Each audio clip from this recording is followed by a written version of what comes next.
This is Isla Escudo de veraguas. On this tiny island in the Caribbean, evolution took a surprising turn. The sloths living there have shrunk to half the size of their mainland counterparts. The pygmy sloth is not the only species to exclusively live on the island, with several other unique species living there. In this video we won't just be looking at one island, but three, examining the endemic species that live on each, and exploring the evolutionary pressures of island gigantism and dwarfism, where animals become larger or smaller on islands. To understand what led to the unique evolution on Escudo Island, we must first look at its geography. The island itself used to be part of a large lowland area in what is now the Caribbean coast of Panama, an area particularly rich in biodiversity, before being fragmented into various islands after sea levels rose, with it becoming an island around 10,000 years ago, leaving the animals isolated to this day. Although it's not the only island to have formed due to sea level rise in the area, it is the oldest and furthest from the mainland, giving the animals that live there time to evolve into new species. Isolated islands serve as laboratories for understanding evolutionary phenomena such as island gigantism and island dwarfism, with a prime example being the sloths.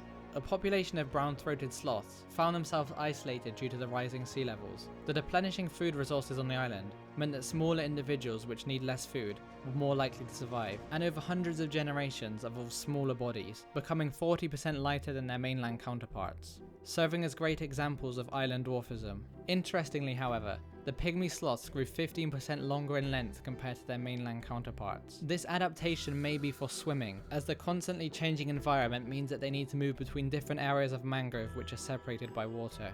The pygmy sloth also has a darker face, with a larger dark band, and a dark line runs down its back. Evolution was able to take place so rapidly due to the small and isolated nature of the population, meaning that each genetic mutation would be spread more easily. Moving at just 0.24 kilometers an hour, they are quite vulnerable to predators, but have no natural predators on the island.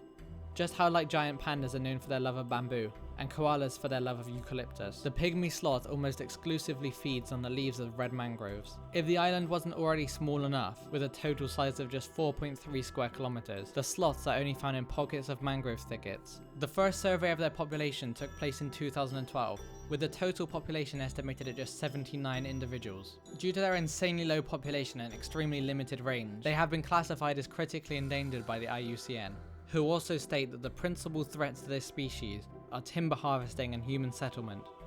But they aren't the only endemic species found on the island. Another mammal only found on the island is a population of Thomas's fruit-eating bat. Not a species, but a subspecies. The reason why this population is a subspecies and not a species is because unlike sloths, bats can fly, exchanging genetic information between the island and the mainland. This gene flow has slowed the evolutionary process, but over time this bat population could eventually become a separate species.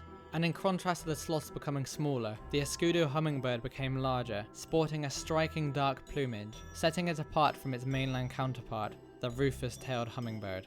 Finally, let's take a look at the maritime worm salamander, the only tropical salamander species to inhabit an island. This small salamander, measuring at just 4 centimeters, had already evolved before the island separated from the mainland. Its closest relative, the Gamboa worm salamander, does not live near the island, indicating that these salamanders once roamed the lowlands before rising sea levels isolated them. This salamander is incredibly rare, with only 8 individuals ever being found, making it possibly the rarest and most threatened species of salamander on Earth, especially as all the island's inhabitants face the threat of climate change, which could destroy the mangroves and reduce the size of the island, possibly condemning the endemic species to extinction. Whilst the sloths became much smaller, across the Atlantic off the coast of Africa lie a chain of islands where many creatures became much bigger, the Canary Islands. The archipelago began to form 20 million years ago due to volcanic activity. This insanely long isolation means that its species are truly unique compared to the rest of the world. The archipelago is made up of 7 main islands, ranging from hot desert to subtropical cloud forest, giving their inhabitants a wide range of environments to adapt to, producing much more endemic species.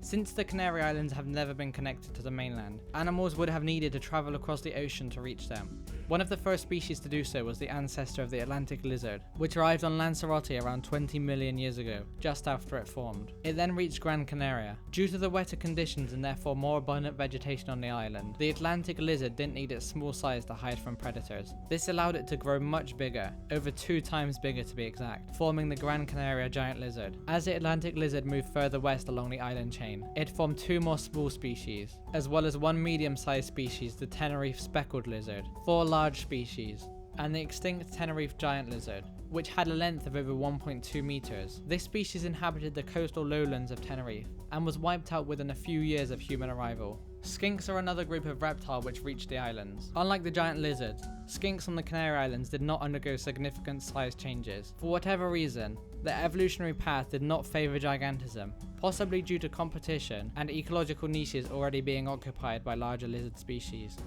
The only species of bat endemic to the Canary Islands, the Canary long-eared bat, has recently been classified as critically endangered, as its population is rapidly decreasing due to increased disturbance by humans, pesticide use, and deforestation, which has limited this species to just 2 roosts, with the total population estimated to be between 500 and 2,000 individuals. The continued existence of this species is in a precarious position, especially after wildfires are getting more common and destroying the little remaining habitat. The remaining roosting sites and foraging areas must be protected if we want to make sure this species does not go extinct in our lifetime.